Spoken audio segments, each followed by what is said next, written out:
जय भीम, जय भारत, जय संविधान। मैं गौतम रत्न अम्बेडकर नेशन चैनल से और आज हमारे स्टूडियो में कुछ बहुजन युवा मिस्टर संजीव कुमार हैं मेरे साइड में, लेफ्ट साइड में, और इधर हैं मिस्टर विनेश जी। ये खास तौर से एक दिल्ली एनसीआर के अंदर ही कहेंगे गाँव है गडाना, और वो मेरा ही गाँव है, जहाँ से मैं बिलॉन्ग करता हूँ। वहाँ पर 1 जुलाई को घटना होती है, जिस पर हमने अपने बहुजन युवाओं को बुलाया है कि उनकी क्या सोच है इस तरह की घटनाओं के प्रति और इसका इलाज क्या होना चाहिए। तो 1 जुलाई की जो घटना है वो मैं आपको थोड़ा-सा ब्रीफ कर दे रहा हूँ पहले, कि 1 जुलाई को जो घटना हुई है, ये गाँव है गडाना और ग्रेटर नोएडा से बिल्कुल लगता हुआ है, डिस्ट्रिक्ट बुलंदशहर है और इसका तहसील पड़ता है सिकंदराबाद और थाना पड़ता है ककोर। तो वहाँ पर अगर हम कास्ट वाइज़ उस मुद्दे में जाएँ, ऐसे बहुजन मूवमेंट के लोग हैं, बहुजन समाज के लोग हैं, और वहाँ अगर हम जाति में जाएँ, तो वो जाटव जाति के समाज से आते हैं। तो वहाँ 29 जुलाई को पहले एक घटना होती है, जिसमें एक घुड़चढ़ी की एक रस्म होती है, घुड़चढ़ी निकालते हैं गाँव से, जब लड़का दूसरी जगह शादी के लिए जाता है, तो गाँव से घुड़चढ़ी निकलती है। उसके बाद गाँव से बाहर जा कर के वो अपना गाड़ी या जो भी कन्वेंस है, उसमें जा कर के आगे बारात लेकर के पूरे बारात चली जाती है। तो पहली जो घटना है 29 जुलाई को होती है, ठाकुर समाज के लोगों के द्वारा, कि भई उनके जो रास्ता है, वहाँ से आप घोड़ी की चढ़त नहीं निकाल सकते हैं, क्योंकि उनका ऐसा मानना है ठाकुर समाज की कि उनको उनको लगता है कि ये हमारे बराबरी में आकर खड़े हो रहे हैं, जाटव समाज के, एससी समाज के, बहुजन समाज के लोग। तो वहाँ से उसको रोका जाता है। ख़ैर वो वहाँ 29 जुलाई की घटना वहीं ख़त्म हो जाती है, वो कोई बड़ा उसमें बवाल नहीं होता है। वो घुड़चढ़ी रोक दी जाती है और वो लोग फिर अपना शांति से बिना घुड़चढ़ी के चले जाते हैं। इसी गाँव के इसी समाज की फिर दूसरी एक बारात है, जो दूसरी जो शादी है वो सिर्फ़ 29 जुलाई के बाद 29 जून की घटना ये थी। फिर 1 जुलाई को दूसरी एक बारात जाती है, उसी जाटव समाज के जो युवा हैं, उनमें से किसी एक की शादी थी। तो फिर इस बारात को जब रोका जाता है, तो क्योंकि उससे 2 दिन पहले ये घटना एक और हो गई थी, पहले 1 दिन 2 दिन पहले। तो फिर वो थोड़ा-सा अवेयर हो गए कि यार ये तो हमारे बेइज़्ज़ती है और सम्मान को ठेस पहुँचाई जाती है। तो यहाँ पर वो थोड़ा-सा एग्रेसिव थे वो लोग भी, कि भई अगर ऐसा होगा तो हम लोग अब इसको बर्दाश्त नहीं करेंगे और हम हर हालत में घोड़चढ़ी यहाँ से करेंगे ही करेंगे। तो यहाँ पर जो ठाकुर समाज के जो लाइसेंस हथियारदार जो लोग हैं, जो बड़े पैसे और राजनीति और उससे बड़े मजबूत हैं, और वहाँ उन्हीं की कोई रिश्तेदार हैं जो भाजपा से विधायक हैं, जो उनको आज की डेट में पूरा ऐसा ऐसा गाँव के लोगों का कहना है कि उनको हर तरीके से सपोर्ट कर रही हैं।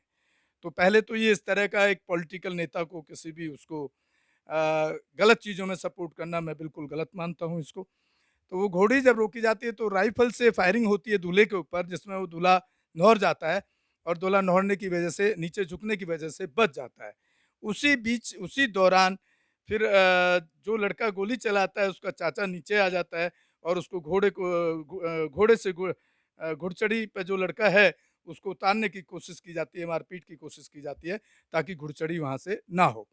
इसी दौरान जाटव और ठाकुर समाज के लोगों की भिड़ंत हो जाती है दोनों तरफ से, और उसमें उसी ठाकुर समाज का जो जो लड़का ठाकुर समाज से था, जो घोड़ी से खींच रहा था, उसको गोली लग जाती है। अब वो गोली किस तरह से लगी है, बचाव पक्ष में लगी या उनकी तरफ से जो दूसरी फायरिंग हुई उसमें लगी, ये एक जाँच का विषय है, वो हमारा विषय नहीं है। तो इसी मुद्दे पर आज हम अब हमारे जो बहुजन साथी हैं, उनसे पूछेंगे, उससे दूसरा उसके बाद उसमें 9 लोगों के ऊपर 302, 307 अटेम्प्ट टू मर्डर और मर्डर, यानी कि हत्या की कोशिश और हत्या। जिसमें से अब तक लगभग 9 लोग जेल में, 9 जिसमें 2 युवा साथी हैं, 2 युवा बहुजन समाज के, सॉरी 2 बुजुर्ग हैं बहुजन समाज के, और 7 युवा बहुजन समाज के जेल भेजे जा चुके हैं। जिन पर 3 लोगों पर पुलिस ने अभी तक, जो हम अपडेट देख रहे हैं, 3 लोगों पर उसमें बरामदगी दिखा दी है। वो पुलिस का सिस्टम है, वो पूरा देश जानता है, पूरा सिस्टम जानता है कि किस तरह से पुलिस हथियारों की बरामदगी दिखाती है, और कोर्ट में पुलिस हारती भी है कई बार। ऐसी बहुत बार आपने बहुत केस देखे होंगे ऐसे। तो दूसरी बात 9 लोग वो चले गए, उसके बाद एक वहाँ पे जो एसओ हैं उनका ट्रांसफ़र कर दिया जाता है, जो पुराने एसओ हैं, अब नए एसओ आते हैं, तो वो और 16 लोगों को अभी जो करंट अपडेट है, 16 लोगों पर भी बहुत सारी धाराओं के अंदर केस दर्ज किया गया है और वहाँ के जो सब मजिस्ट्रेट या एसडीएम जो भी बोलते हैं वहाँ सिकंदराबाद जो तहसील लेवल पे हैं, उनको एक रिपोर्ट पेश की गई है कि 16 लोग ऐसे हैं कि जो दंगा भड़काने में और उन पर भी बहुत सारे धाराएँ लगाई गई हैं, जो आप हमारे वीडियो पे जो हमारे पास में उसके एफआईआर की कॉपी जो आई है हमारे पास कोर्ट की, वो हम आपको उसमें अटैच कर देंगे, आप देख सकते हैं। यानी कि 16 और 9 25 लोगों को यूपी की पुलिस ने एक ही गाँव के एक ही जाति जाटव जाति के 25 लोगों को मुजरिम बना दिया गया है। और उन पर धारा इसलिए लगाई गई है कि अगर कोई जैसे दूसरा जो वर्ग है ठाकुर समाज, अगर उनके ऊपर कोई कल को कोई अत्याचार या उनके ऊपर अटैक करता है, तो अपने बचाव में भी वो कुछ काम नहीं कर सकते हैं क्योंकि जो पहला जो केस हुआ है, वो बचाव में ही वो जो गोली लगी है, वो अपने बचाव के अंदर ही लगी है क्योंकि पहले उनकी बारात रोकने के लिए, उनकी घुड़चढ़ी रोकने के लिए राइफल से गोली ठाकुर समाज के द्वारा चलाई गई। तो वो बचाव उन्होंने अपना बचाव किया, उसी बचाव में इत्तेफाक से वो गोली उस ठाकुर समाज के उसको लग गई जिसमें वो मर गया। अब ये उसके बाद की जो पूरी का एक तरफ़ा जो पूरा प्रशासन और पुलिस प्रशासन और पॉलिटिकल लीडरशिप जो भाजपा की खड़ी है, उस परिवार के साथ, उस पूरे उस गाँव के उस ठाकुर समाज के साथ, ये बहुत ही निंदनीय है और बहुत ही मैं तो इसका मतलब इसकी कड़े शब्दों में निंदा होनी चाहिए क्योंकि पॉलिटिकल पार्टी का जब कोई बड़ा नेता होता है, तो उसको दोनों वर्गों से जाकर के बात करनी चाहिए। इस केस में मैंने नेशनल मीडिया के कई चैनलों से मैंने खुद पर्सनली बात की, तो किसी ने भी इस स्टोरी को चलाने से साफ मना कर दिया और सबका कहना था कि जो पुलिस से बयान देगी या जो पुलिस का स्टेटमेंट देगा होगा, वही हम स्टोरी दिखा सकते हैं। तो जिस मीडिया को चौथा स्तंभ कहा जाता है, वो मीडिया कहाँ है? वो चौथा स्तंभ कहाँ काम कर रहा है? अब मैं आता हूँ उस बहुजन मीडिया पे, जिसका मैं भी एक बहुजन मीडिया का पार्ट हूँ। बहुजन मीडिया के जितने चैनल हैं, उन सब चैनलों को इस पूरे वाक़या की पूरी कहानी को मैंने भेजा है, विद एफआईआर कॉपी के साथ भेजा है, तथ्यों के साथ भेजा है। लेकिन वो बहुजन मीडिया भी शायद इतना डरा हुआ मुझे नज़र आया, किसी ने भी इस स्टोरी को दिखाने के लिए कोशिश नहीं की, ना ही उस गाँव में जाने के लिए किसी राष्ट्रीय मीडिया ने जाने की कोशिश की। मैंने राष्ट्रीय मीडिया को कितनी बार रिक्वेस्ट किया बड़े-बड़े चैनलों को कि भई आप जाकर के जाटव समाज से भी इंटरव्यू लीजिए, आप ठाकुर समाज का भी लीजिए और पुलिस प्रशासन का भी लीजिए। आपको तीनों की बात रखना आपका काम है मीडिया का। लेकिन सबने बिल्कुल क्लियर कट मना कर दिया। तो आप सोचिए कि एक तरफ़ा किस तरह से अब जो स्थिति है वो ये स्थिति आ रही है गाँव के लोगों के जो हमसे बात हो रही है जाटव समाज के ख़ास तौर से, वो अब या तो पलायन के लिए मजबूर हैं, गाँव छोड़ने के लिए मजबूर हैं, क्योंकि कल को उनके ऊपर हमला हो गया, उनके लोगों को मारा जाएगा तो वो तो अब पुलिस ने उनको सबको बाउंड कर दिया है, कि वो पिटेंगे सिर्फ़ और पिटने का अधिकार छोड़ दिया है पुलिस ने, सारे अधिकार उनके छीन लिए गए हैं। तो वो करें तो करें क्या? तो अब दूसरा रास्ता 2 रास्ते पे वो लोग बात चल रही है उनके गाँव के उस समाज में आपस में, या तो गाँव से पलायन कर दें और हिंदू धर्म को छोड़ दें। क्योंकि ये जो जाति व्यवस्था है और ये जाति व्यवस्था के अंदर जो अटैक होते हैं एससी समाज पर, बहुजन समाज पर, वो एक जाति व्यवस्था की वजह से होते हैं। क्योंकि यहाँ पर जाति का जो वर्गीकरण किया गया है, वो एक वर्ग को नीचा दिखाया गया है, एक वर्ग को ऊँचा देखा गया है। ये सिर्फ़ हिंदू धर्म है, दूसरे धर्म में मुझे कहीं नहीं दिखता है। तो इसी वजह से वो लोग आज हिंदू धर्म छोड़ने की बात भी कर रहे हैं और जिसमें हम भी कोशिश कर रहे हैं कि उनको न्याय दिलाएँ, चाहे कोर्ट के थ्रू या जिस तरह से भी या सोशल माध्यम माध्यम से या मीडिया के माध्यम से हम भी कोशिश में लगे हुए हैं कि जितना ज़्यादा से ज़्यादा उनको हम उनके जस्टिस के लिए जिसमें कि उनको फँसाया गया है, ये क्लियर है बिल्कुल एकदम क्योंकि हमारा मैं हम लगातार उन लोगों के टच में हैं। तो उनको जस्टिस दिलाने के लिए हम कोशिश कर रहे हैं। इसी के तहत आज जो हमारे युवा साथी हैं, उनसे पूछेंगे इस तरह की घटना के पीछे क्या कारण है और इसका निवारण मतलब किस तरह से इस तरह की घटनाओं को रोका जा सकता है? संजीव जी आप बताएँ। देखिए सर, जो अभी आप बता रहे थे, ये जो केस आपने अपने गाँव का केस बताया है, इसमें अभी पुलिस कार्रवाई चल रही है। केस कोर्ट में भी पहुँच चुका है। मैं तो ये कहना चाहूँगा प्रशासन से और वहाँ की सरकार से कि निर्दोष लोगों को बरी किया जाए। जो लोग हैं उनके ऊपर तो मुकदमा चलाएँ, हमें उससे कोई दिक्कत नहीं है। बाकी जो आपने 21-22 लोग जो पकड़ रखे हैं, युवा साथी हैं, जिन 25 लोग हो गए 25 हैं। लोग हैं, जो युवा साथी है जिनका कैरियर था अभी वो पढ़ लिख के कुछ आगे बनते हैं और आपने उनको जेल में डाल दिया, पहले उन्हें क्लियरफाई करके निर्दोष लोगों को बाहर छोड़ दिया जाए। वो आगे की अपनी पढ़ाई पूरी करें और जो जिन पे वो साबित होता है एट्रोसिटी उनको चाहे आप सज़ा दें, हमें उससे कोई दिक्कत नहीं है। बाकी मैं ये कहना चाहता हूँ जो ये जितने भी जो केस आते हैं हमारे देश के अंदर लड़ाई झगड़े के, इनके पीछे की मेन वजह क्या है? क्यों होते हैं लड़ाई झगड़े? इनकी सबसे बड़ी वजह है कि हमारे देश में जातिवाद सबसे ज़्यादा चरम सीमा पर है। जितनी भी लड़ाई होती है मैं के ऊपर होती है कि मैं बड़ी जाति का हूँ, ये छोटी जाति का यहाँ से कैसे निकल गया? या ये घोड़ी पे क्यों बैठ गया? या डीजे इन्होंने डीजे क्यों बजा दिया इतनी तेज़? पहले तो हमारे लोगों को बतेरी जगह डीजे बजने ही नहीं दिया जाता था हमारे लोगों का। तो मैं तो ये कहना चाहूँगा कि जितने भी युवा साथी हैं या हमारे कास्ट को किसी भी अपर कास्ट को किसी हो, सब इंसान होते हैं और जो पृथ्वी पर जन्म लेते हैं सब इंसान होते हैं। कोई बच्चा पैदा हुआ उसकी माँ उसको छोड़ के चली गई और जिसको वो बच्चा मिलेगा उसे क्या पता है कौन से धर्म का बच्चा है, उसे तुम सिखाओगे कि तुम कौन से धर्म के, वो अपने घर में पालेगी तो उसे बताएगी कि तुम हिंदू हो, या तुम मुसलमान लेगा तो मुसलमान बोलेगा कि तुम मुस्लिम हो। तो ये पढ़ाई हम पढ़ाते हैं उनको, जबकि हम सब इंसान होते हैं। तो हमें अब इंसानियत दिखानी होगी सभी को, युवाओं को। आगे चल के ऐसी एट्रोसिटी ना आए। जितने भी अब युवा पीढ़ी आ रही है, नई जनरेशन आ रही है, उनको ये जातिवाद मिटाना पड़ेगा, तब जाके ऐसी एट्रोसिटी बंद होंगी, खत्म होंगी और सब मिलजुल के एक दूसरे का साथ देंगे लोग बाग कि भाई इसके साथ गलत हुआ है तो जिसने गलत करा है उसके खिलाफ कार्रवाई करवाने के लिए सब एक साथ आएंगे। अभी क्या होता है जाति की वजह से नहीं साथ आता कोई भी, बोलते हैं ये तो उस जाति का, हमारा क्या मतलब, हम अपने अलग चलो। तब उनकी जाति में कोई लड़ाई होती तब वो इकट्ठा होते हैं। तो ये हमें छोड़ना होगा, हमें इंसान बनना होगा। हम सब ह्यूमन हैं और हम सब भारतीय हैं, हमने भारत में जन्म लिया है। तो सबसे पहले अपनी जाति छोड़ो, सभी धर्मों के लोग, उस सभी जाति या सभी धर्मों के लोगों से मेरी अपील है कि तभी देश का कुछ हो पाएगा। नहीं तो ये लड़ाई झगड़े देश में चलते रहेंगे और हमारी आने वाली पीढ़ी भी इसी चीज़ में बर्बाद होती रहेंगी। संजीव जी, इस चीज़ को किस तरह से देख रहे हैं आप कि आपने और केसेज़ में देखा होगा कई बार, जैसे मनीषा वाला केस हुआ या जब कोई केस हाइलाइट हो जाता है सोशल मीडिया किसी वजह से, जैसे कि कल का ही केस है वहाँ चंद्रशेखर रावण भी पहुँचा या मनीषा वाले केस में भी पहुँचा, या इस तरह के जो संगठन है वो आगे निकल के आते हैं। ये जो मेरे गाँव वाली जो घटना है, क्योंकि मैं सबको सोशल मीडिया में हूँ और सोशल एक्टिविस्ट भी हूँ, बहुजन एक्टिविस्ट भी हूँ, इस पर काम करता हूँ। मैंने काफ़ी हद तक सब लोगों तक ये मैसेज पहुँचाने की कोशिश की, लेकिन इसमें अभी तक कोई भी संगठन निकल के जिस तरह से वो पुलिस उनको उस गाँव के एक ख़ास तौर से एक विशेष वर्ग को प्रताड़ित कर रही है, इसमें कोई भी साथ देने के लिए ना आर्थिक तौर पर, ना सामाजिक आंदोलन के तौर पर, किसी भी तरीके से ना कोर्ट की किसी सहायता के लिए अभी तक कोई निकल के नहीं आया है। इसके पीछे क्या कारण देखते हैं? देखो, आप जो बात बता रहे हैं ये बात सच्ची है कि कोई जो बच्चा हमारे समाज का कोई मरता है या मार दिया जाता है या उसको मारा जाता है या उसका कोई एट्रोसिटी होती है या बलात्कार होता है, वहाँ तो हमारे संगठन सीधा खड़े हो जाते हैं। यहाँ पे तो अभी पता ही नहीं है कि किसने मारा, किसने नहीं मारा, अभी केस चल रहा है और इसका मुद्दा अलग अलग मुद्दा है ये वाला।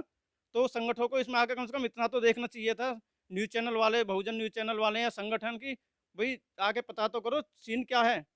भई जो मरा है, किसने मारा है, वो तो बात का काम है, वो तो कोर्ट तय करेगा। मगर तुम्हारा इतना दायित्व तो बनता है कि तुम्हें वहाँ आना चाहिए। अब हो सकता है कि उनकी कोई अपनी अलग वो राजनीति के चक्कर में नहीं आते हो कि भई वहाँ जाने से हमें इतना फ़ायदा नहीं होगा कि भई वो केस चल रहा है कोर्ट में और वहाँ किसके लिए न्याय की बात करेंगे हम। अभी तो कुछ तय नहीं हुआ है। ये भी कारण देखिए हो सकता है। संजीव जी सीधा-सीधा कह रहे हैं कि इसमें जो लोग अगर इस तरह से सपोर्ट करने के लिए निकल कर नहीं आ रहे हैं, तो जो इस तरह के हादसे होते हैं, उसके पीछे जितने भी संगठन, ज़्यादातर जो संगठन निकल के आते हैं, उनका कहीं न कहीं राजनीतिक लाभ लेने की भी एक कोशिश होती है, जो यहाँ पर वो किसी संगठन को इस वाले हमारे मेरे गाँव वाले केस में नहीं दिख रही है शायद उन संगठनों को, इसलिए कोई आगे नहीं आ रहा है, ऐसा संजीव जी का कहना है। विनेश जी आप क्या सोचते हैं? आपको मैंने पूरा घटना बताई और गाँव के 25 लोगों को मुजरिम बना दिया गया पुलिस ने।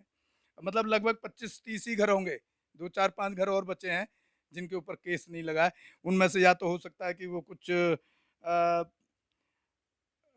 मतलब ठाकुर समाज के साथ दब के रहते हों या किसी उत्पीड़न उनके साथ ना हुआ हो, इस वजह से उनके नाम उसमें शामिल नहीं गए। पूरा प्रशासन एक तरफ़ा काम कर रहा है, जबकि इस केस में सबसे पहले एससी-एसटी केस के तहत दर्ज होना चाहिए था और एफआईआर उस समाज के खिलाफ भी होनी चाहिए थी। जय भीम, मैं विनेश कुमार। जैसा कि सुनने में आया है, आपने बताया भी है, ये इसका मेरे को लग रहा है मुख्य कारण है जातिवाद। वो ठाकुर समाज के लोग ये नहीं स्वीकार कर पाए कि एक छोटी जाति की घुड़चढ़ी हमारे क्षेत्र से, हमारे एरिया से क्यों हो जाए, एक बात।